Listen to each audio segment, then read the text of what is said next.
should drop from the lever when it is about in line with the left frame of the machine, and should be back on the keys when the carriage reaches the right stop.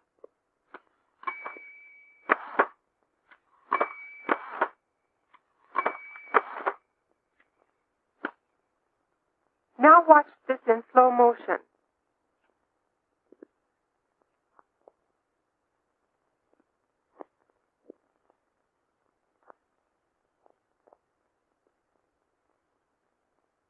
For additional line spaces, after the carriage has returned, slack the carriage return lever as often as required.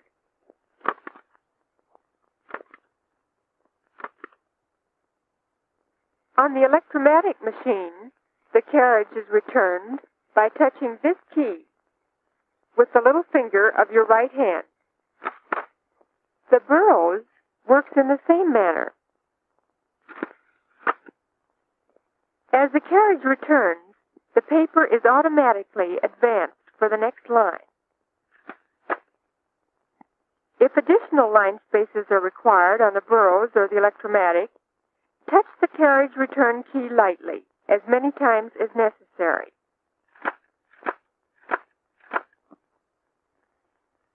Now let's see about paper insertion.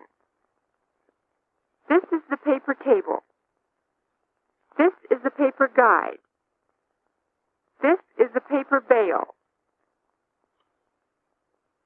And this is the platen.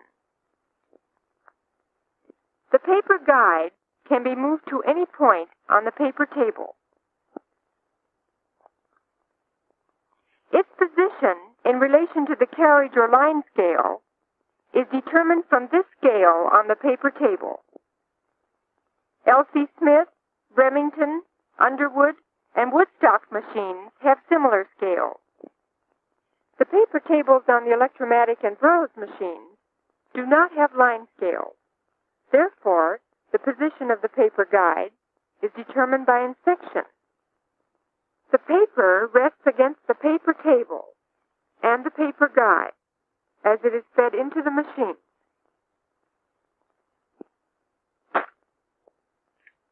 The paper bale holds the paper close to the platen.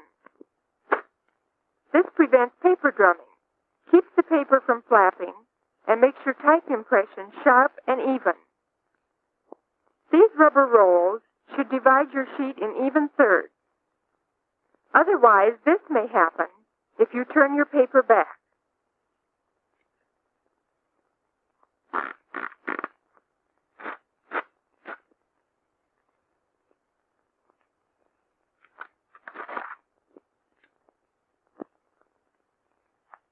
The paper feed rolls are out of sight under the platen. These rolls and the platen feed paper into the machine and hold the paper in position.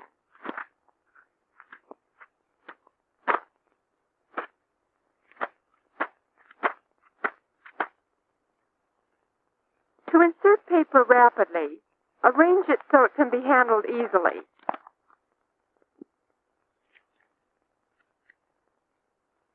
Pick up the sheets with your left hand, fingers above and your thumb below, near the middle of the left edge of the sheet.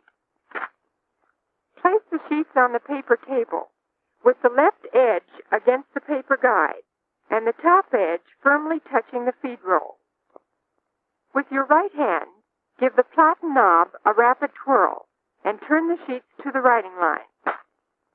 As you let go of the platen knob, bring your right hand forward, and with your right thumb, move the paper bale in place so that the paper is held firmly under the paper bale. You can do this in 5 counts. 1, 2, 3, 4, 5. Now watch the counts and motions blend into one continuous action.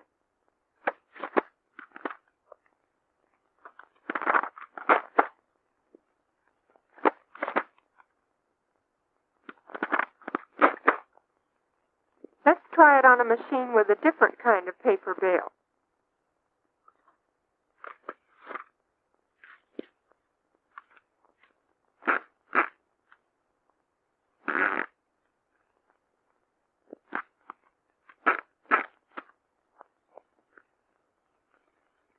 When you use a carbon pack, be sure to use smooth carbon and insert the pack squarely in the machine. If you don't, this may happen.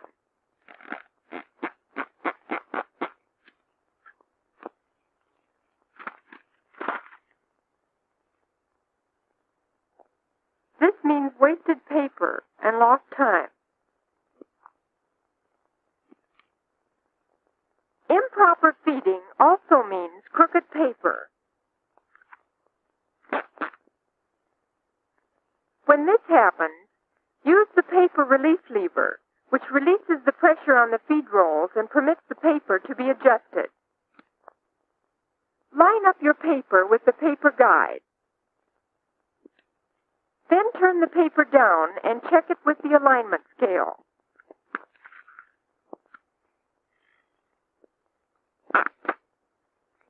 The paper release lever is always back of and inside the platen knob and projects upward like this.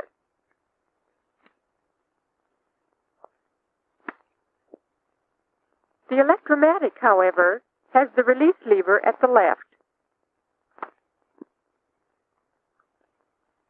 Be sure to use the paper release lever when you take out letters or copy. This is not advisable. It bothers other people, wears the line space ratchet and gears, causes carbon paper smears, and rubs the paper sizing into the platen, making it glossy and causing paper slippage later. The carriage can be moved to the right or left by holding the platen knob with your fingers and pressing the carriage release lever with your thumb.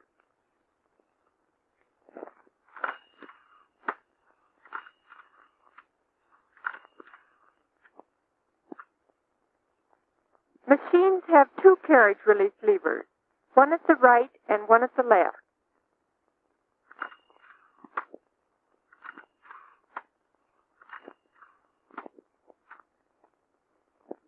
When you understand the basic technique, the next most important thing is intelligent and purposeful practice.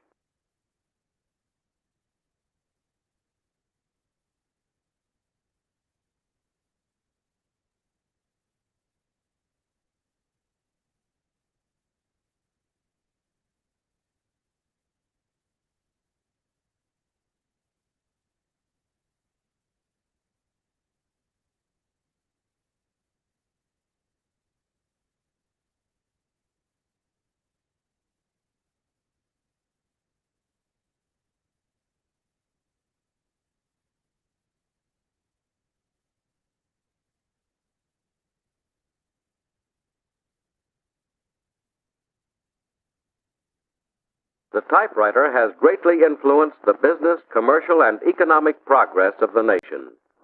Today, typewriters enable women and girls to perform military and industrial services as important as those performed by men. Through the courtesy of the Smithsonian Institution, we show the development of the typewriter, starting with the Burt typographer of 1829.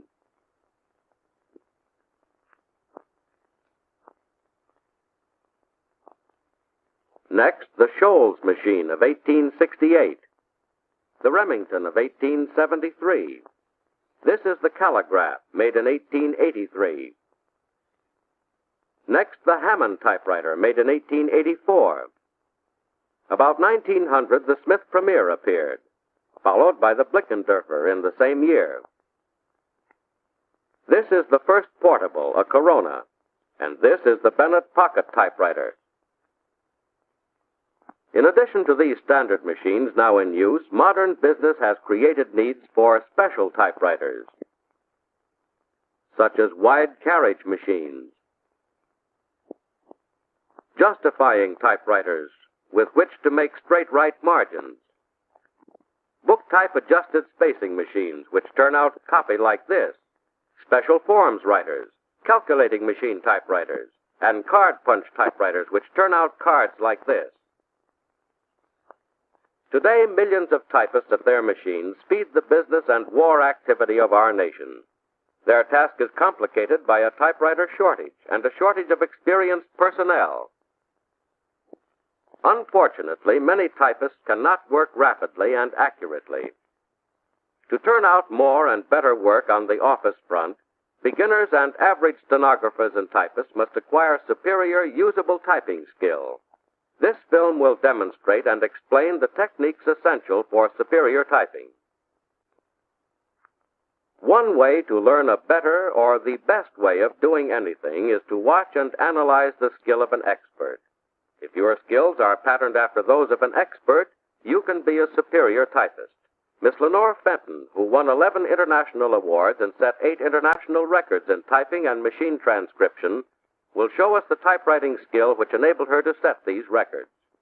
In order to become an expert typist, it is essential to master the correct typing technique. How you type is more important than what you type. If you master the correct method of typing, your typing will continue to improve. But if you learn to type perfect copies slowly with one finger, you will continue to be a one-finger typist. If you want to become an expert typist, learn to work like one. You should know how to operate all makes of typewriters. Let's look at the various machines. This is the Remington Noiseless.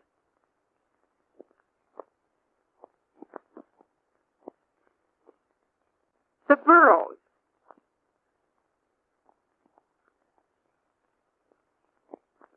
The Royal.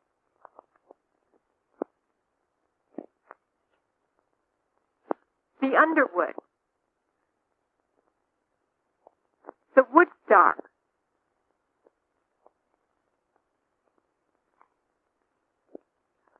The L.C. Smith.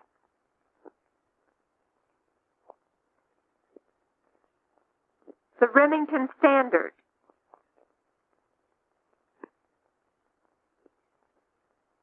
The Electromatic. All of these machines are alike in many respects. Where there are differences, I will point them out on the individual machine. The first essential of proper typing technique is good posture. For good posture, your chair should have a firm back support. It should support your back comfortably. It should be low enough so that your feet rest flat on the floor, one foot ahead of the other to give you proper balance. If your chair is too high, poor arm position, slumping, round shoulders, and flat chest result. If your chair is too low, you must reach up, which is tiring. Your desk should be rigid and of a height that permits working comfort. Sit squarely, 9 or 10 inches from your typewriter, a little to the right of the center of your machine. Let your upper arms hang freely and comfortably, neither too far forward, nor back, nor out. Relax. Don't be stiff and tense. Your elbows should be just below the level of the space bar. More typist fatigue is caused by unnecessary tension and waste motion than by anything else. Of course, this is tiring.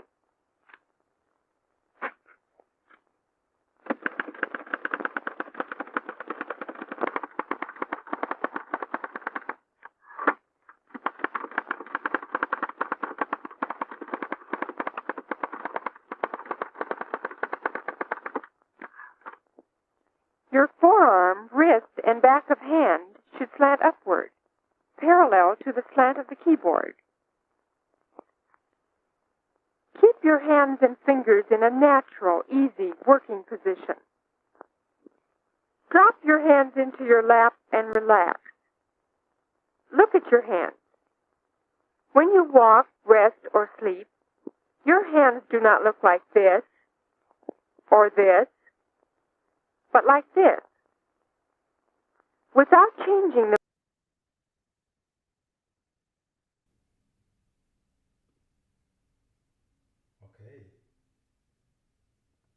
Hi, hi. How's it going? Hi everybody. I feel bad about interrupting Lenore Fenton.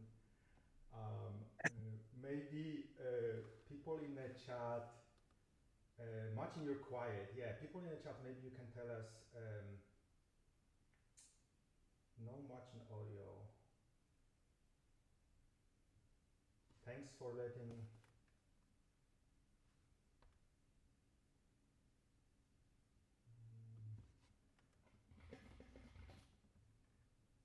Uh, Is this better in any way?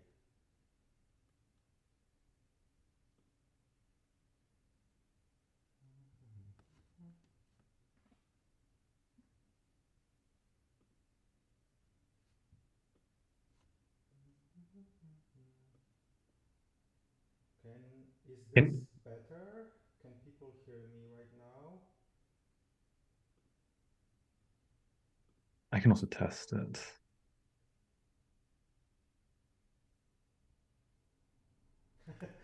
I Hmm. hello, hello. Well, I guess I'm taking over. Hello, everyone. Wait, is this better? Is this better?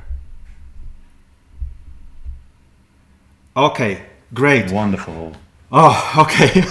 Live streams, love So, them. oh my God, so many yeses. This is like, this is harder than apparently hitting a goal on Kickstarter. Oh my God, I said it. I got cocky. I got cocky so quickly. Okay, no, this is great. We've had all sorts of microphone problems yesterday and today, and I actually had to do like an emergency run to Best Buy. Okay, that's great. Cool. So maybe we can begin. Thank you so much, everyone, for joining us today. My name is Robin, and I've been a huge fan of Martin's work for many years. Sorry for the compliment, Martin. But we are here today to talk about your book, Shift Happens, which is a 150-year history of the keyboard. And the book is filled with beautiful photographs and stories and an awful lot of keyboard drama.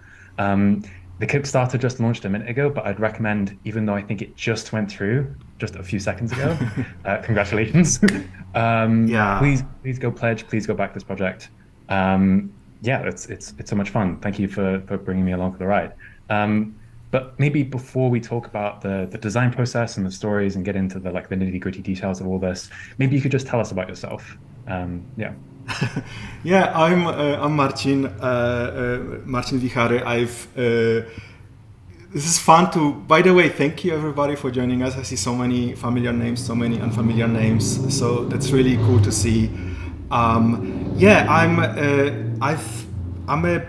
ostensibly a designer, although that always comes kind of caveated with a bunch of different kind of prefixes and postfixes. And I think for as long as I remember, I was kind of a designer, but with a lot of kind of engineering roots, quote unquote. And yeah, I'm originally from Poland, and I live in Chicago. I just moved to Chicago about a month ago, so it's very exciting. 2 months ago, and currently I work at Figma, which is this cool tool to design things. And I've probably a bunch of people know me from other places before, Medium, Google. Yeah, and I guess I like keyboards, maybe. I'm learning this in real time. Fantastic. So maybe we could jump straight in because we have an awful lot to talk about today, I think. So maybe you could introduce your book, Shift Happens. What is it? Why is it? And maybe you could just start introducing the book a little bit. Yeah, it's basically so the issue of when did keyboards start and when did typewriters start, it's always tricky because there's multiple starting points. But we actually, according to a few specific definitions, we're coming up to basically 150-year anniversary of the QWERTY typewriter, right? The typewriter that made it all happen. And so the book is basically trying to tell that story of 150 years of keyboards, but for people who know me, it's telling the story my way, in a way. And I hope, there's this sort of saying that you kind of, when you write a book, that you kind of want to make a statement, and those kind of books should exist, right? Like this kind of book should exist. And for me, there's kind of two parts. One, maybe more than two, but one is it is kind of, I'm not gonna say hopefully intense in a good way. I don't want to say overwhelming. It's just a lot in it, right? And I think it goes deep, but also it sort of hopefully goes deep in like human ways. Like it, I didn't want this book to be sort of a lot about technology, a lot about just nerding out on things, although that could be fun, but also, just human stories. Like it's a really fascinating thing to see those keyboards kind of be with us for as long as they have been, and like changing so much, and in a way also like not changing at all, and sort of like tracing it, like how do we use keyboards, what are the really interesting typewriters, what are interesting computer keyboards, and so it's trying to tell that story. And the second thing that was very important to me, and I think probably we'll talk about, is the visual side of it. I like in a lot of working on this book, I found many strange inspirations. And I think one was actually like public speaking, and how I think of like the slide behind me and how it helps in telling the story.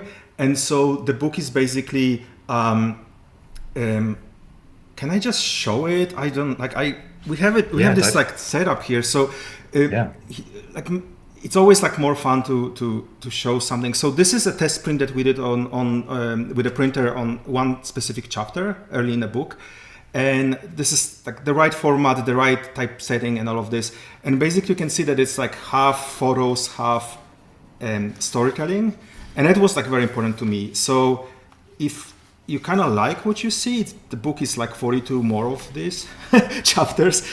So basically, it's like, you can read it you can buy it for words, and you can just read it. You can buy it for visuals. And I'm really hope like this is enjoyable to kind of, here's some linotype for Jeff and Glenn in the audience.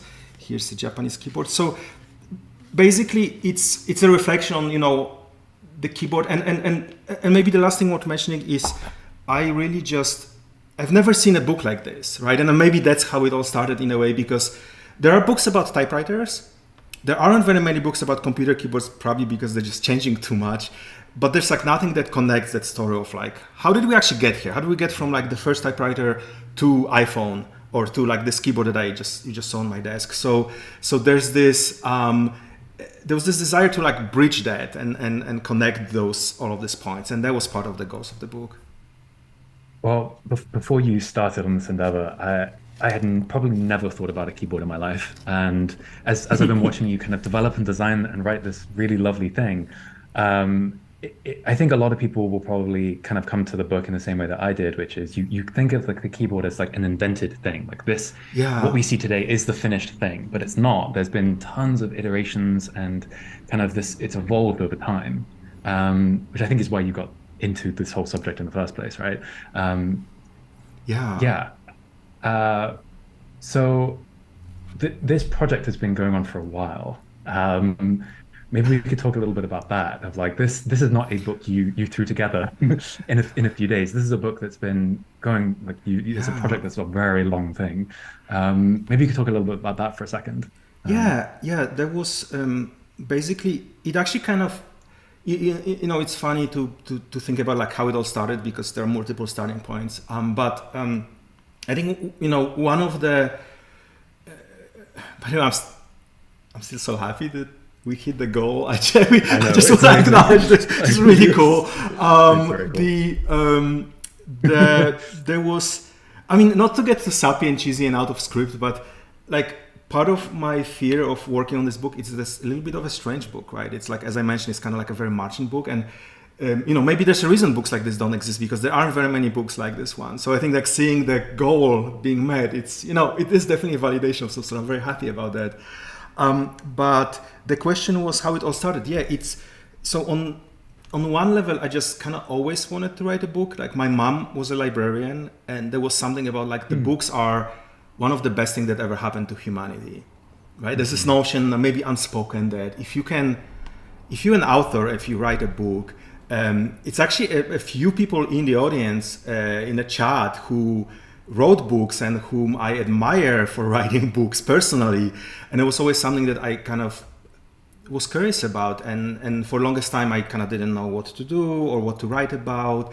There were many years where I switched. This is not my original language, so I switched to English, and I had to sort of ramp that up. But basically, how it all kind of started for real was that I used to work at Medium, and Medium had all of these rooms named after typewriters, and typewriters inside those rooms, kind of as decoration. It was a kind of a Silicon Valley thing to do, and I just started looking at them. I think there are some people in the audience who actually remember me doing that. Seeing like, why is this keyboard so strange? Like, why is the backspace on the other side? Or why is it missing some things? Or why is this typewriter bigger? And given that I was at Medium, it was also this, encouragement to write on Medium. So I started writing on Medium about those typewriters. There was a Turkish typewriter that I really liked. There was the typewriters and typography, which was kind of an interesting thing for me. And it seemed like people enjoyed that, to some extent. I got like really positive feedback, and eventually what happened I remember distinctly Christmas break of 2015. So however long ago that is. I was thinking I should write like 6 Medium, what I thought would be like key stories, right? Like a story of scroll lock, or a story of caps lock, or a story of shift, or a story of spacebar, or whatever. And I wrote 2, and I literally did like a word count. I was like, wait, this is like, if I write like 10 more, that's a book length. So I sort of backed myself into this idea like mathematically, which is funny because I always wanted to write a book, and it was like staring me in the face, and I was just like, wait, so is this really as simple as just like more words? And of course it wasn't. The joke is on me because like Glenn is here in the audience. Glenn is my editor and actually helped with a lot more than just editing. He helped run the Kickstarter, do marketing, all sorts of things, and especially on the printing side, which just ended up, maybe we'll talk about it later. But Glenn was there when I was like, here's 330,000 words. And I was surprised that it happened because I was just like writing for a year. And then I sort of ended up having this just sort of massive amount of stories and stuff like that. And the goal was then to sort of chisel it down to something like mildly more manageable. It's still a lot of words. And so, so that's partly why it took so long. Also, like I had to really step up in my writing, right? It's sort of writing a few Medium stories just sort of in the evening and without any like fact checking and without any editing. It's much easier, right? It actually is process wise. And I'm glad that it exists, but then if you start thinking about the book, it becomes like much, much more real. I still remember Glenn, I think, wrote me this email. It was really funny. The title was 7,500 words about your 330,000 words. So like even writing about the book was like significant length. So, I think that's a good problem. Yeah. That's a very good problem. I mean, in hindsight, maybe I should have like carved out a better, all of the book, I just kind of did it my way, and so what happens in many different ways. And some of those ways were like maybe not as effective as they could have been. Like, this book could have happened in 3 years, maybe. But maybe that's okay that it didn't. Like, I think for me, it was also like I wanted to try new things. I wanted to learn. I did it in a kind of my way where I did writing and visuals and prototyping almost at the same time, which is like a very software engineering way to approach this, which I wanted to do. Yeah. But it definitely made things more complicated, right? Because I think the traditional book publishing is maybe more waterfall, right? You write it, somebody typeset it, there's some photos that are added. And I kind of did it all at the same time. And, it's sort of like an eternal version of the mythical man month, right? Which is like you have to coordinate with yourself a lot more when you like 3 roles. So am I even answering the question anymore? That's okay. The question I had for you is, well, you call it a book, but there's 2 volumes to this thing. Maybe we could like walk folks through that a little bit. It's actually 2 volumes, so it's technically not one book. Yeah, So maybe we've been debating of what are the proper words for it. So let me actually try to do this thing, and let me yeah. see if this works. Here we go. The future is now. So this is basically the book's website. I imagine everybody probably saw a version of this at some point. But yeah, it is basically one book, or maybe one book set, if you want to call it like this, and it has 2 volumes. Each volume has about 600 pages. It's full color, and it's roughly split between, like, the first volume is typewriters, the second volume is computers. It's not exactly like this because the story is much less linear, and I think that's like the interesting challenge of telling that story. But and it's full color. I hope it looks good because it was important for me for it to look good. And it basically tries to find this balance again, which I struggled a lot with, which is this a coffee table book, or is this like a trade book that you just want to read? And I've actually had like different prototypes of different versions of the book with different sort of flavors. And the answers kind of ended up being like, why not both? That GIF, like why is there like a way to really thread that needle where that's why it's 2 volumes, because if this was 1 volume, it would be just like too heavy to carry or handle. Yes. And that was important to me, right? It's sort of like the practicality of like, I want to actually, I don't know how many people are going to like bring it to a coffee shop or bring it on a train or on a plane or whatever, but I kind of wanted this to be a possibility because I think books are there to be read and not to be, or at least for me, for maybe this particular book, I also wanted it to be like an object that you can kind of, do something with rather than put on a coffee table, and maybe it's a little bit more limited in its sort of utility. Yes. So, and if you can kind of click through, or eventually with the book, you will see that it's basically 50-50 text and photos in terms of volume. And it wasn't like a plan. I spent like a year writing, and I spent a year finding photos and figuring out what are the good photos to tell the story. Like, no photos are an accident. It wasn't just like, this photo looks cool, and it's cheap, so I can get it. It was really all about how they actually help in telling the story. And even accidentally, the thing that I clicked on here, there's a lot of juxtapositions, right? There's a lot of sort of like early typewriters, late typewriters, early typewriters, computers. There's a lot of sort of rhyming in history, and the book covers, so this is an example of like a typing class long ago and a little bit later with, these are not electric typewriters, but you can almost imagine them being electric. And it's funny, you can see the fashion change. Obviously the photo is black and white, but you can still see the QWERTY on the wall, just like looking, staring us, in the face. The whole book is basically like the victory lap of QWERTY, right? Like 5 times over, basically. But so it's this, and we decided, Glenn and I spent a lot of time thinking about what is the form factor, and we decided, it's just one version. Let's keep it simple. It's one version, 2 volumes in a slipcase with all of these shift keys that I photographed at some point, coming from different eras and stuff like that. And hopefully just this object that maybe is hopefully to some extent beautiful, but I hope also rewards like reading or looking or going from the beginning to the end, or just picking one chapter and saying like, I want to read about Model M. I think somebody mentioned Model M or HHKB earlier, or somebody name dropped like this very obscure, I even forgot the thumb keyboard. It's there too. So there's like many ways. There are no wrong answers.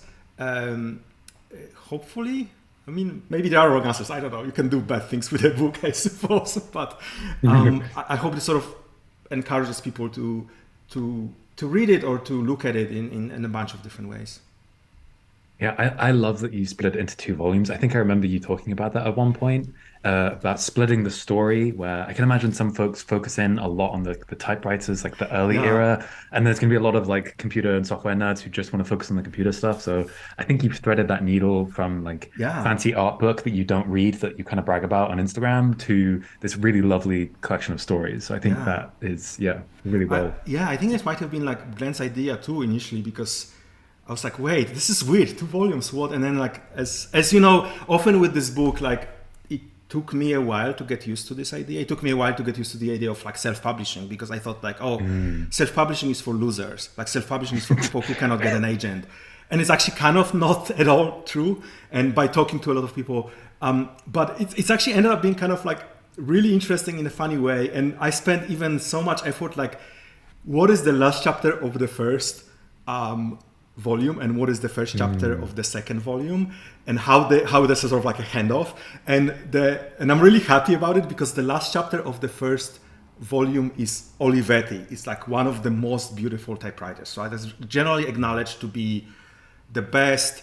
Wait, I have the technology to show you all of this. Go for it. Let's see if that happens. So this is the book. Spoiler alert. Let's actually scroll. I hope I'm not like actually, I hope this is not like bad luck to just show the PDF. Like photography is stealing your soul kind of vibe. So anyway, so here's one Olivetti typewriter in a book. This is the last chapter of the first volume. Here's another one. They're just the most beautiful, right? And that's sort of like the whole story of that. And then in the first volume of the first chapter of the second volume, we just go to what is like generally considered one of the worst keyboards ever made. And it's kind of like this, I was really happy how they turned out. It's just sort of like this sort of, like a cliffhanger, and you join, it's like, well, that's not what you expected at all. It's more complicated than that. I think like what I learned in the book is like how many keyboards that we think we understand are actually much more complicated.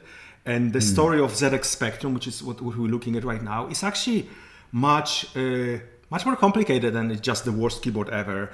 And I actually got a chance to speak to its designer, Rick Dickinson, which was like an important moment for me, some year before he died. And some of the interviews in the book, and it's, so yeah, even sort of finding the how the transition from the first to the second volume happened was like a big debate internally. And even if you look at not to jump too far, but like the symbols for footnotes are or computery in the second volume and typewritery in the first volume. So there's like a lot of kind of little Easter eggs and little sort of appreciation that, keyboards have been around for a while, and there's a lot to love and a lot of sort of admire about like how history happens, right? And the word happens is in the title, and it's very deliberately like, there's very few people ever who controlled keyboards. They just sort of happened to us. Anyway. Yeah, we'll definitely get into the design details later, because I'm very excited. There's so much attention to detail that you threw into this thing. But you're talking about like the split between the volumes and the different stories. I assume there's like a ton of more stories of this. So you said 150-year time period, but that's just QWERTY. So I assume you cover the time before that too in the book. So like, how did you kind of think about which stories to keep, which stories to kind of cut? What was your like process in thinking there? Yeah, this was actually really interesting. And, like many things with the book, my goal was to learn how to do this, which is tricky, right? Because I'm not like a trained historian in any way. And even in the process of working on the book, I learned some things that I was doing wrong. But basically the way I approached it was, I think for a year or so, I was just taking all of it in. So I was like creating this database of, different things related to the book, everything that I could find, And then at some point, about a year in, I was, and this was like having a full-time job. So it's not like a full year in a way, but I was like, okay, there were like two strands. One was, what are the really interesting stories that I found that just need to happen, right? And maybe we can talk about some of them. They just like really good stories, right? Let's like put them there no matter what. And we had to remove some of them because, there were like two out there and we have to like cut for, depth and whatnot. But there were some, for example, like the linotype that I showed, it's sort of like a little bit of a side story, but it's everybody just loves linotype. Everybody just like is obsessed with how weird that machine was and how the keyboard was strange and all of this. So it had to be there, right? Even though it's not like part of the main thread of QWERTY. So, good stories. And then the other one was, and that was what was really interesting for me as a sort of aspiring writer was, what are the keyboards that I have to have in a book? And then if they don't have good stories, how do I make good stories out of them? and that sort of ended up being like, I think, what I learned to appreciate about like what writers can do, which is like you have that power to give something a story it never had before. So to give like a specific example, Underwood #5 was like the first hit of the typewriter industry. It was just like, it sold in millions. It was like a very popular typewriter, and there's like nothing super interesting. Like, we don't know how it was made. It looks like a regular QWERTY keyboard, so it's like hard to talk about it in an interesting way because you all kind of know what it looks like. So what I decided to do, and again, let's see if we can like real time show some more stuff. Basically, what I decided I wanted to try to do is to take people on a journey through the typewriter row, which was this part of, let me see if I can find it, because honestly I get lost in my own, I can Command F.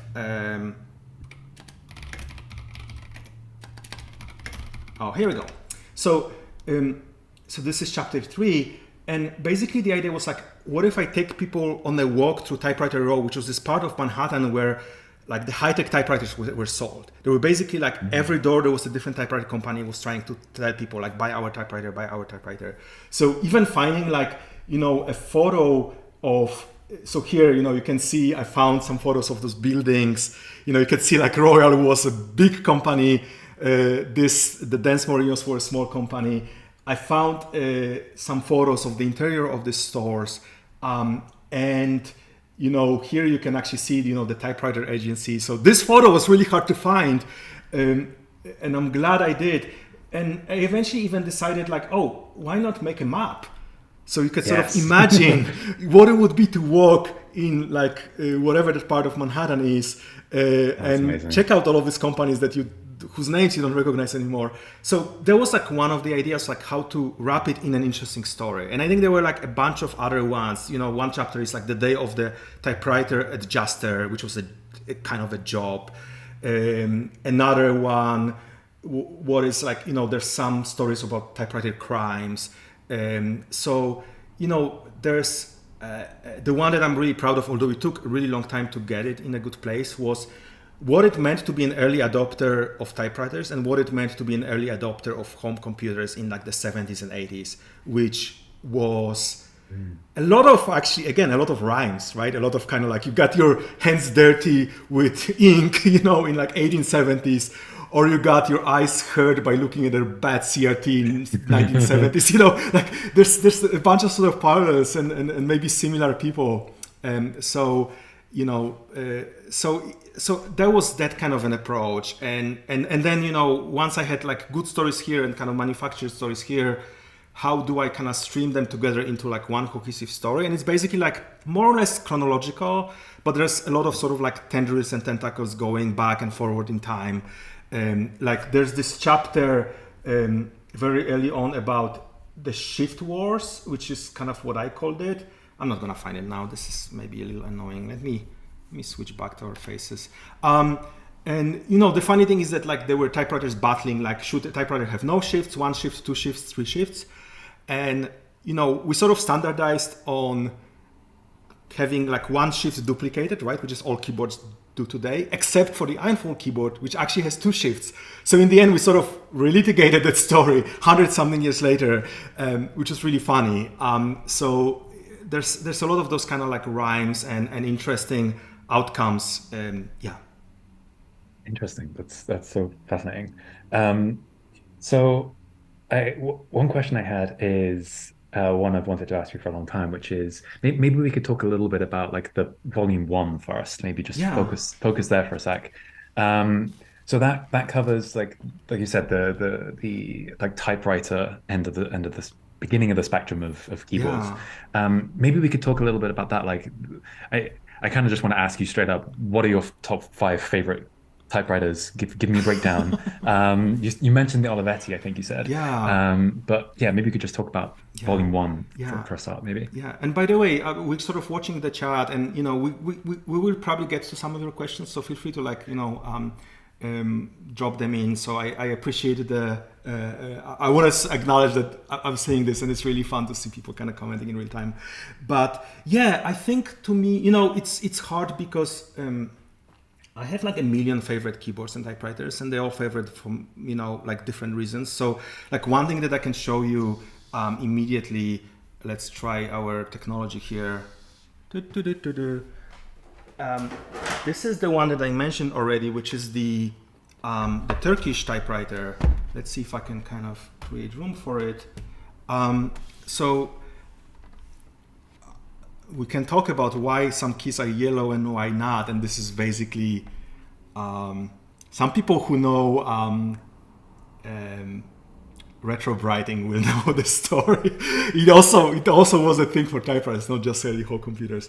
But basically, so I started typing, sort of learning about this typewriter when I was at Medium, as I mentioned. And this was basically a very interesting typewriter because it's far away from QWERTY, right? Like a lot of typewriters are like QWERTY, A30, Q30. And this one just like is all over the place. And basically they came up with their own layout based on sort of like, it's sort of like Dvorak for Turkish, right? Like they basically rejiggered the whole keyboard so it's easier to type on, and the whole, whether it's easier or whether they succeeded, there's a whole story. I have the whole chapter about QWERTY and Dvorak that tries to like cover like which one's actually better, and the answer is like both or neither. It's spoiler alert.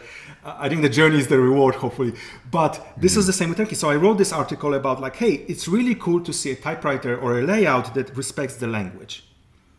And a lot of people at Turkey was just like, finally somebody gets it. And then I got one message from somebody saying, you should take a look at the top row, the W, the X, and the Q. And you should actually, one thing you don't have in your article is you could get arrested for typing those letters. What? And I'm like, wait, what? And so basically there's this whole story of, I don't want to like sort of go into it today, but it's the politics of language. And it's the, Turkey has like a whole history of trying to maybe carve out its language to, I don't know, like there's some version of the language where those letters are used, and by banning those letters, you can try to control people who try to write in that language. Right. But they also happen to be letters used in English or other languages, so it's sort of a very leaky enforcement. And I interviewed some people about it, and I wrote about it, and it ended up being like a much more important issue, right? It wasn't just like, look at this cute layout. It was just like, how do nations control language or through the means of typing? There was a version of this, not to jump ahead, with in Japan, where Japanese typewriters were not very popular because Japanese like kanji and Chinese kanji, they're like really hard to type in, right? The typewriters are much more complicated because there's so many more glyphs, and you could see that like the arrival of the typewriter, or sorry, the word processor in the 70s and 80s in Japan, it actually like increased bureaucracy. It was just very notable because for the first time, like people could type a lot more and produce documents faster. So there's all of this sort of side effects. So this is the one that I still have. It yellowed a lot, which is really interesting. But this is kind of the first one that started this for me in a way that was like the first like investigation of a keyboard that I ended up like really spending time on. And I think a lot of that followed from that. Yeah. Amazing. I can imagine an alternate history where you just focus on the technology side of things and it becomes significantly less interesting. And as soon as you say you can do typed crimes on this, I perk up and I'm 100% awake. That's so fascinating. Is there another example you have of like a typewriter story specifically, or apart from volume 1 that you are super excited to share? No spoilers, but there's. I mean, the beauty and sort of horror of this book is that we can spoil everything, and it's still gonna be a lot of things left by the end of this live stream. So, and no, the one thing that. And I think some people in the chat will recognize it maybe. So one of the very important typewriters in general. I basically make a statement that there are 5 important keyboards in the history. Spoiler alert: is the first QWERTY keyboard, Shaw's and Glidden typewriter, is the Underwood number 5 that I mentioned. Then eventually it's Model M, and then there's the iPhone keyboard. Right? I don't think it's like a particular contentious list. And in the middle of that list is Selectric, which was an IBM typewriter in the 60s, started in the 60s, and it was this incredibly complicated electric typewriter that just like a lot of people loved. A lot of people just even yesterday somebody tweeted at me saying, I'm still thinking about this electric, which I actually understand now. But so it was this, I was, like whenever you hear somebody saying like they don't make them like they used to, like I'm always get a little nervous, right? About like, I don't know how I feel about that statement. I want to interrogate that statement because there's a lot of sort of like bad kind of nostalgia, a lot of gatekeeping, a lot of kind of like cynicism in a way. But I got a typewriter store in Berkeley to lend me their Selectric for like a week. And first of all, and it was like, show the IBM Selectric for a sec, because I'd never heard of this machine before we talked about it, and there's a lot of really interesting things about this. I'm sure you can go into more depth here, but one of the most exciting things about this machine to me is you can change the font. Is this the right one, right? With the little like ball font things, which is so cool. Here's the funny thing that just happened and I wanted to acknowledge. I literally looked at my screen and I tried to press Command F on this typewriter, which is actually incredible. one of the like most beautiful thing I learned from writing this book is how like modern memory is just amazing. Like I'm gonna do a sidebar here. We can't come back to Selectric, but there's a story in a book of somebody who learned to type and then stopped typing for 25 years, and they did a study. They knew like this person, typed for a while, then they became like a manager or like like a company boss or whatever, and they had secretaries type for him, and they sat him down to a typewriter. 25 years later, he claimed like I haven't touched the keys, and he just started typing.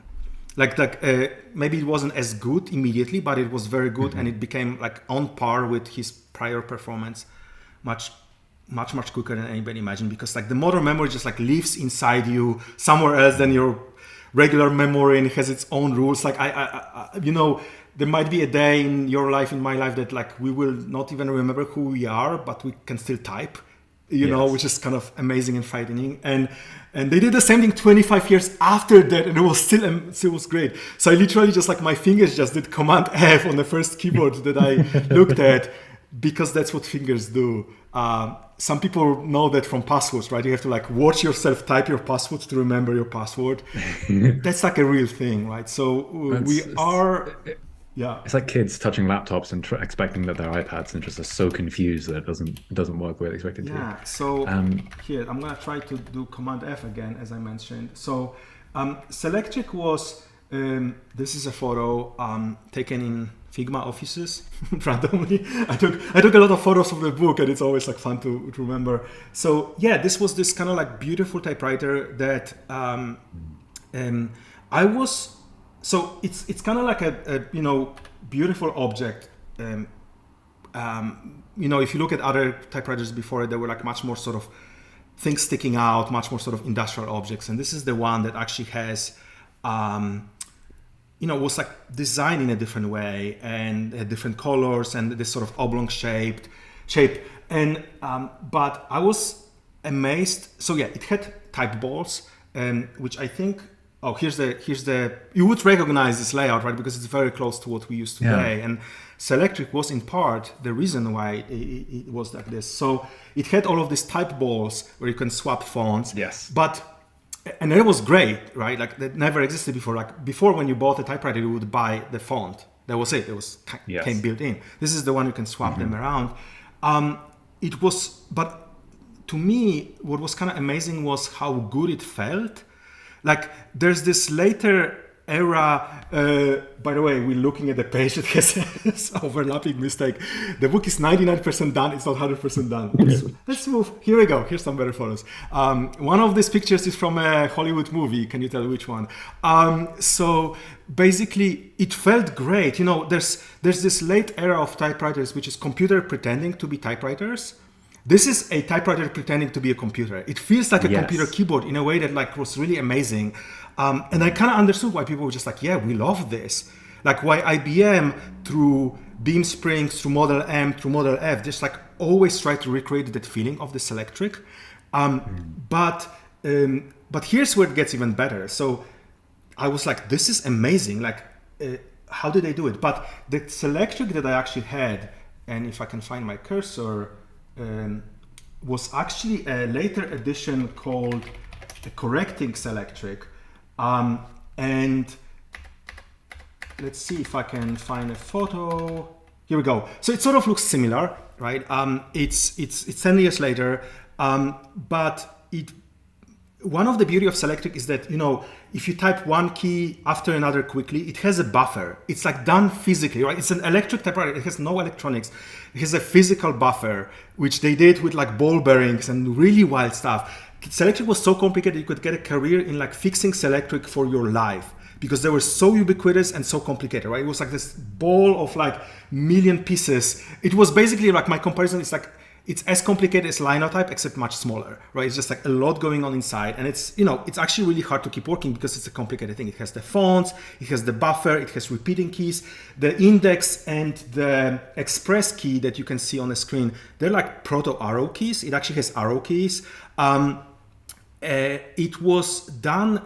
It was put together in a way that it used binary on the inside. So actually people started connecting them to computers, right? Like, but back when in the 70s and 80s, when computer displays were extremely expensive to a lot of people, or maybe even the computers couldn't handle like computer displays because that means memory and certain speed, people found a way to connect their Selectrics to their computers to communicate with them. It's like the original command line was not a screen, it was a typewriter.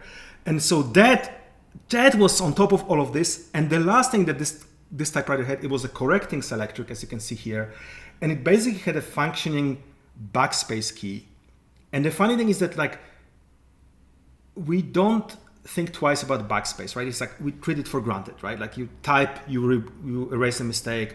But for, I don't know, 80 or some years, typos were like the worst thing that could happen when you're typing, right? You would have to start typing again. You would have to use whiteout or some other like messy, you know, additions, or like maybe an eraser, like there were special erasers to like erase, and it never really worked quite well. And if you were typing with like 5 carbon copies, then basically you had to do it, you know, there was this whole complicated, like, I made a typo, what do I do? Do I start from scratch? Do I try to erase it, which is gonna like, you know, there were like pages and pages in typewriter manuals walking you through this process. And it was like a really big problem.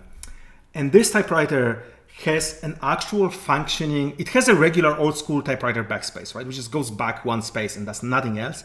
But it also has the correction key, which literally does what computers do today, which is like erase something from the page. Like it literally lifts a letter that you typed back on a tape through like some advanced chemistry. So they spent like years perfecting this thing because they knew it's a big deal and people make mistakes. And it was the first typewriter that, again, like behaved like a computer. And it really helped a lot of people because for the first time, like your typo wasn't like a big deal.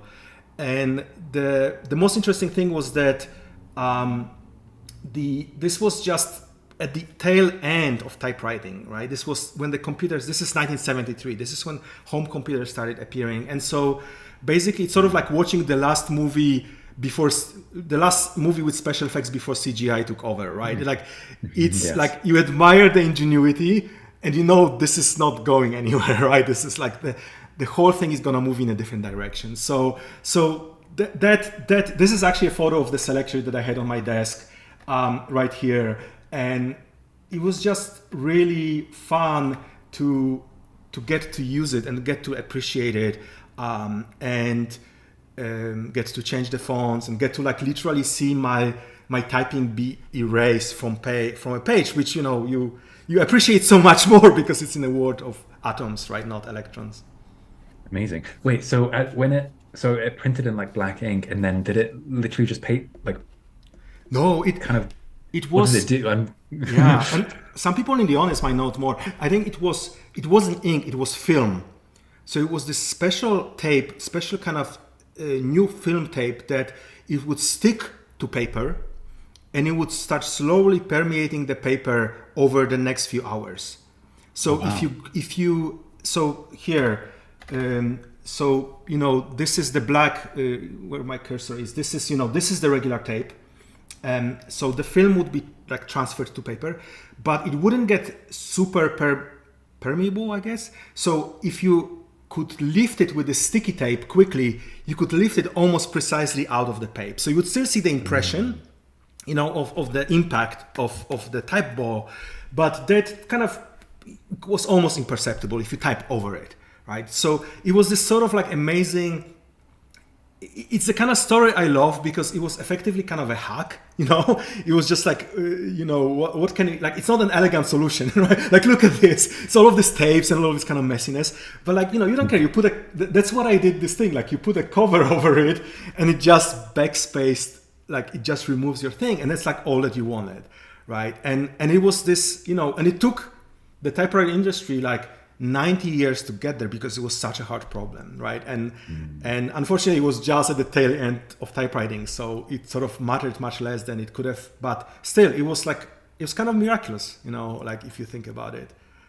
Yeah, this is one of the very few keyboard typewriters I've actually used here, and the thing that I found so amazing about it is as you're typing, that little font ball, a type ball as you called it, is spinning around, and it feels like a printing press or so. It feels very different to other typewriters where the keys are kind of cracking up. People are calling it out in the chat that there's like, search for Selectric slow motion, and it's just like beautiful. It's they literally like they had like a scale model of Selectric that moved much slower just so they could like brag about how, because when you just type on it, you can't see it. It's just it's like we saw Lenore Fenton typing. Like Selectric was supporting speeds up to, I don't think it supported 180. It was actually too slow for 180, but it was, I think up to 120 or 130 words per minute, right? So it had to be fast. And I think the whole story of typewriters is over and over again. It's like objects that use like extreme force extremely precisely in a way that's like really hard to do because those things are in opposition, often in manufacturing. At least I'm not an expert, but that's the impression I got. It's sort of like you're building a very precise watch that you like throw at the wall over and over again, So that was like why there were like 200 years before typewriters actually made sense, because we had to learn how to build things with that kind of strange combination, like strong impact, incredibly precisely. Do you mean 200 years, before they became mass market? Sorry? Yeah, there were like maybe even more. There were like different tries of different kinds of typewriters before the one with QWERTY that ended up being, just at the right moment in time where like the technology just got just good enough, and not to diminish the achievements of people who built it, but a lot of it was timing, like it often is. Right, I think we're seeing this with machine learning today, maybe, and some other things. Or VR maybe is going to have its moment in the sun one day. Even though we don't know, it's just that kind of a story. Like there was just at the cusp of this is the first time this, I think maybe iPhone is another example, right, of that kind of story. There's nothing unique about the iPhone in a way, except it was at the right moment. It's done like a lot of things really, really well, and understood maybe what to focus on, which is like another story. So maybe we talked a little bit about Volume 1. I'm sure we can keep coming back to typewriters and everything if you want. But I was wondering about like the stories of Volume 2. Yeah. So the Selectric you mentioned was like in that space between being a traditional mechanical object to being something more kind of like computational and more towards like software and computers. And so could we maybe could you talk a bit about Volume 2 and like the stories in there a little bit? And that dreaded horrible keyboard you showed earlier, which it seems like you kind of, you actually like a little bit. Maybe we could talk about that. Yeah. I mean, like volume 2 is like where things will get like really interesting to a lot of people in the audience, which is, you know, maybe a lot of people kind of my age or similar, which is like, I remember this, or I remember somebody remembering this, you know, like, I think, you know, like my rough orientation is like the first volume is first 100 years and the second volume is the last 50 years, right? Because things got faster, things got, you know, this is where we start seeing word processor, home computers, desktop computers, iPhones, mechanical keyboards, right? Like that whole story is told. And I go a little bit deeper, you know, in some of the details, because I think people would want that, right? Like there's a chapter about keycaps, and there's a chapter about key switches. I saw Jacob here. I don't know if he's still here. He's in the book. You know, he's one of the people who like really investigated switches and drew all of these charts and built a device to measure how switches behave when you press them. He built this sort of mechanical, hi Jacob, he built this mechanical finger that was just like very slowly, very precisely pressed every key that he could lay his hand on and every switch underneath. So there's just like a lot more kind of like, but again, hopefully with the human stories underneath, right? So like I got a chance to interview a lot of people that are into mechanical keyboards or designed. You know, I got to chat with the person who invented Control-Alt-Delete. There's a whole chapter about with the strange relationship we have with like the escape key or all of these keys that are like for the break key, the Control-C. There's like a whole thing. So the second volume just like it goes, connects, you know, starts connecting like the typewriters to computers or finishes connecting them, and then goes through like, you know, hobbies computers, home computers, all of that stuff. And there's even some of my personal stories there, some stories about strange keyboards. I think people, I mentioned earlier, people, you know, HHKB is there,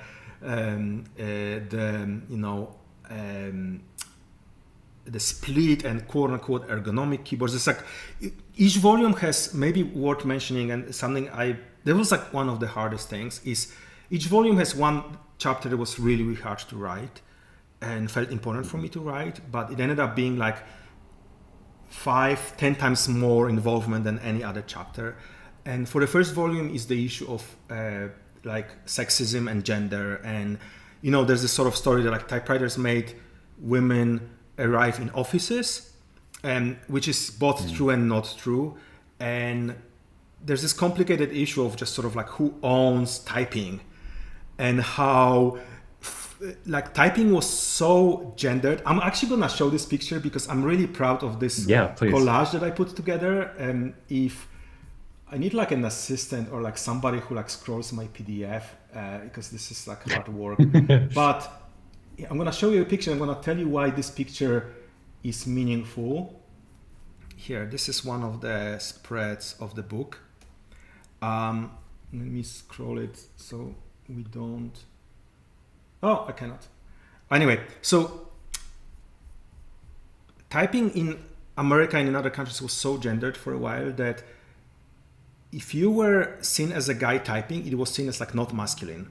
So there was this very concerted effort in the 80s to show pictures like this, which is like, oh, you're typing, but you're still a man, and I support it. And there's like, they're in the kitchen. It's kind of gross in a way, but it was just sort of like, we kind of forget, you know, the part of the story. So I try to write about it in a way that it felt important for me to write about. There's of course like, you know, there's other things like, you know, that some people might recognize, like the Olivetti girl story. It's like another way, you know. So there was that chapter, and you know, I think this was maybe the chapter that got reviewed by like the most people of all of the chapters, because it was just like incredible. It was just like a lot of nuance in capturing that story. And the one that I have in a second volume that felt incredibly hard, and I think Glenn remembers like seeing drafts and drafts and drafts of RSI, the issue of, you know, whether you want to call it RSI or carpal tunnel or whatever. I got to interview some people, and it's a really complicated issue where, yeah, I could show like a bunch of like ergonomic keyboards, and I have a lot of photos of really interesting keyboards.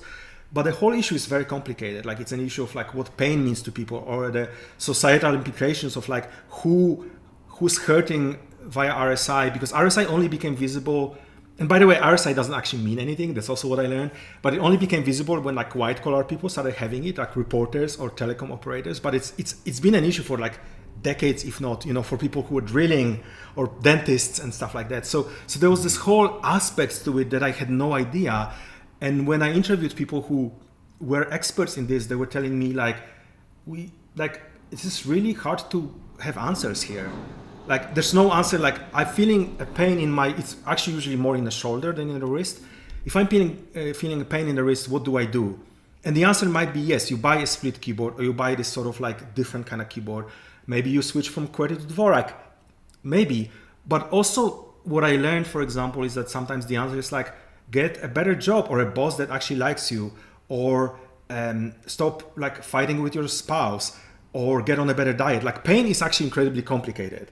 And we struggle with talking about it and understanding it. So and it's a very personal thing for everybody, right? So I in the book, like there were moments like those 2 chapters and a few others that it was important for me to talk about this in the best way I could, and so there's stuff like that as well. And I hope it's like readable and interesting, and I hope it contributes to some of the discussion.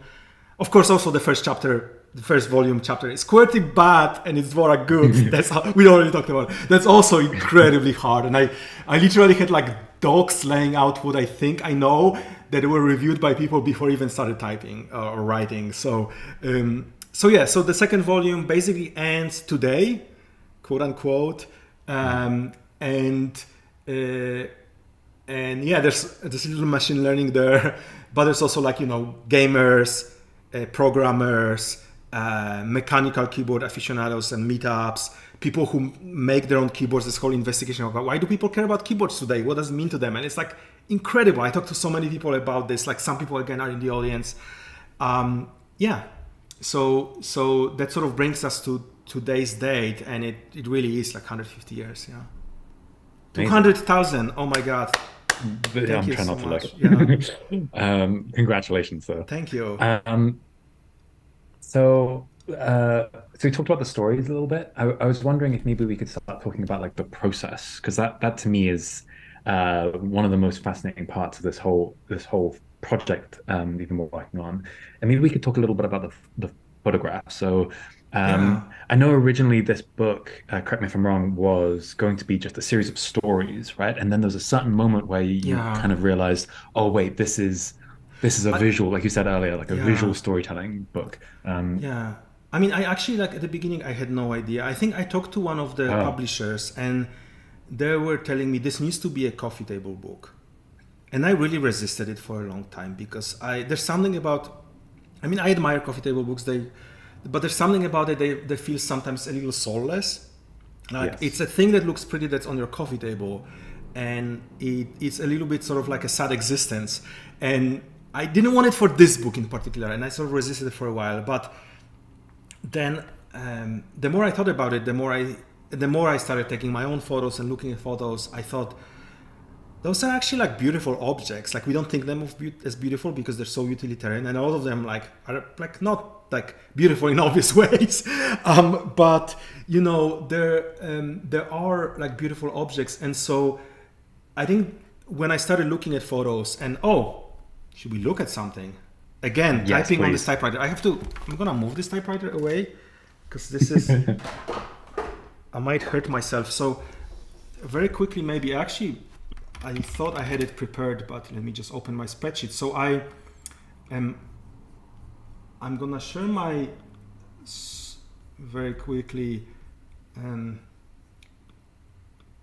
Here we go. So I started making this spreadsheet of basically like what are all of the photos that could be in a book. So we kind of in between the green lines here. Let me see. It's just one chapter. So this used to be like much more simple, and this is sort of like do I have rights for this photo? Do I actually have it in the right resolution? Do I need a caption? Is it in the book? And sort of chapter by chapter by chapter, you can still see like the color things. It's like I can still work on this and might choose to do that.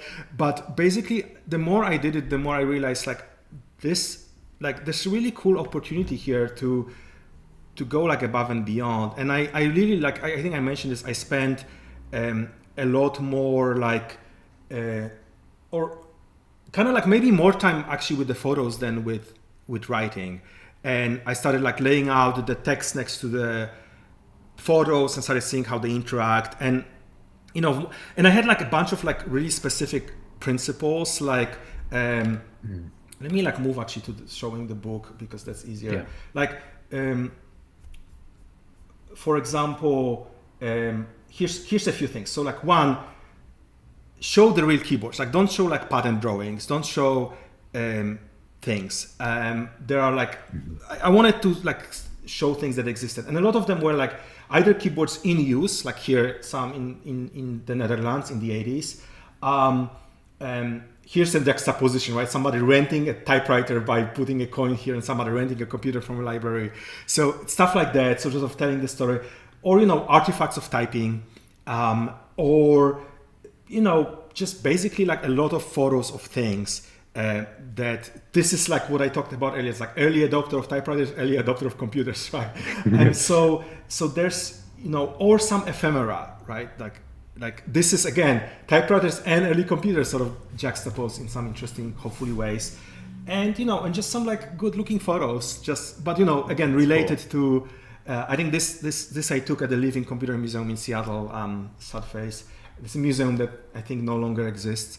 And basically, I had rules about they need to be real.